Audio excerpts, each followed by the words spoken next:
Las neurosis experimentales por Carla Victoria García Padilla. Las neurosis experimentales son respuestas emocionales producidas en el laboratorio y que se encuentran semejantes a la conducta neurótica de los seres humanos. El descubrimiento de las neurosis experimentales puso de relieve el papel del aprendizaje en la adquisición de las respuestas emocionales. Uno de los preceptos de estos experimentos es que si las reacciones neuróticas se adquirían por medio del aprendizaje, entonces era lógico que pudieran eliminarse desaprendiéndolas. Pavlov, al desarrollar sus experimentos, recalcó la neurosis inducida experimentalmente, que consistía del bloqueo del reflejo condicionado y las respuestas emocionales resultantes, por lo que supuso que estaban implicadas la excitación y la inhibición, procesos fundamentales del córtex cerebral. Los trabajos sobre las neurosis experimentales se dieron en varias partes del mundo, donde desarrollaron experimentos sobre las investigaciones de Pavlov acerca del condicionamiento en animales y humanos. En América, por ejemplo, Liddell y Gant encontraron varias formas de producir neurosis experimentales en animales y con el tiempo fueron introduciendo conceptos como frustración, conflicto, carácter atemorizante de los estímulos presentados al animal y aprensión a la hora de aplicar la neurosis. Por su parte, Maserman emparejó el estímulo aversivo con la comida que producía el conflicto motivacional, por lo que su aportación más grande fue la integración del condicionamiento y las neurosis experimentales con la psicopatología y la teoría psicoanalítica.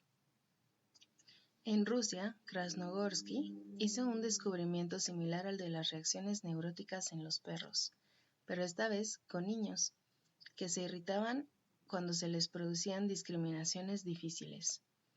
En los Estados Unidos, Matir, un estudiante de Burham, aplicó y amplió estas investigaciones integrando el estudio del olvido, la discriminación y la inhibición del reflejo condicionado. Tuvo en cuenta variables demográficas como la edad, el sexo y la inteligencia, así como también variables diagnósticas. John Watson, Rosalind Reiner y Mary Cover Jones se dedicaron a hacer observaciones en niños con el principio de aplicar condicionamientos a las reacciones emocionales como el miedo. Esto es, la forma en que se puede adquirir el miedo en una manera aprendida y la manera de tratarlos para poder desaprenderlos. Burham estudió la higiene mental en la educación de los niños, teniendo como resultado que el aprendizaje consiste en la formación de asociaciones, reflejos condicionados y sistemas de reflejos condicionados.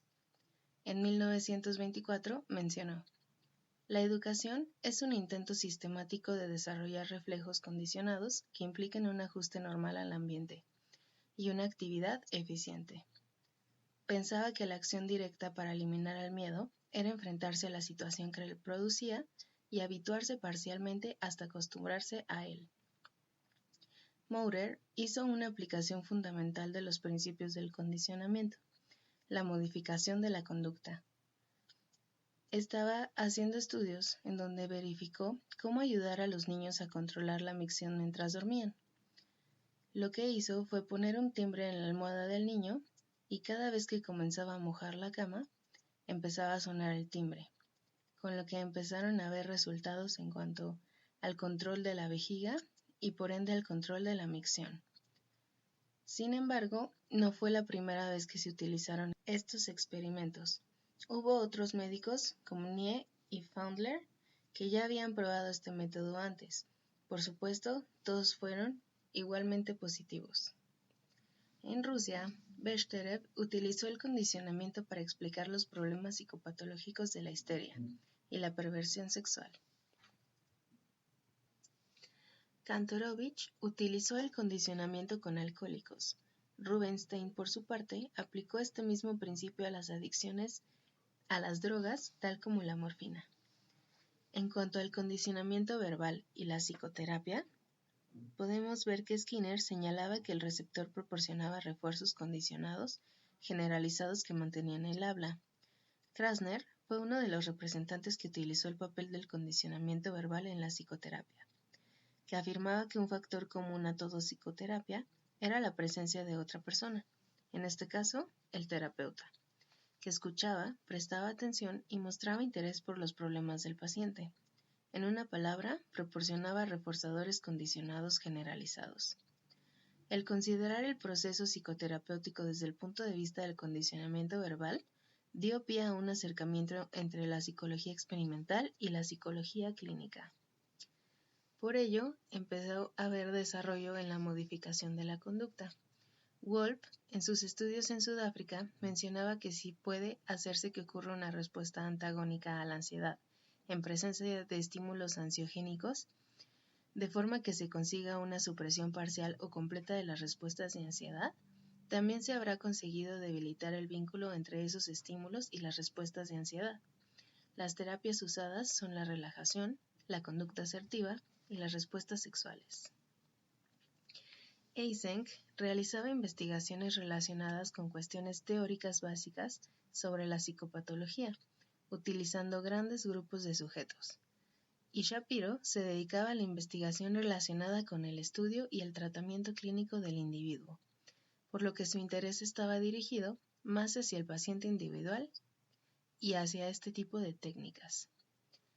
Las primeras aplicaciones de los principios de aprendizaje en Maudsley condujeron a la investigación de técnicas como la tarea graduada, el biofeedback, el alivio de la aversión y la práctica negativa.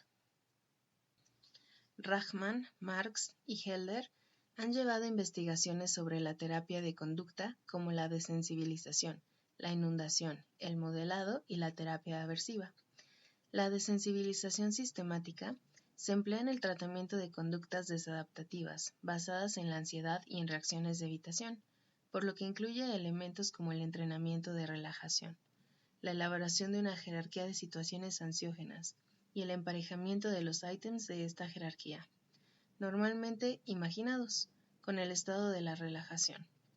Actualmente se hace un emparejamiento entre la relajación y una serie jerárquica de situaciones ansiógenas.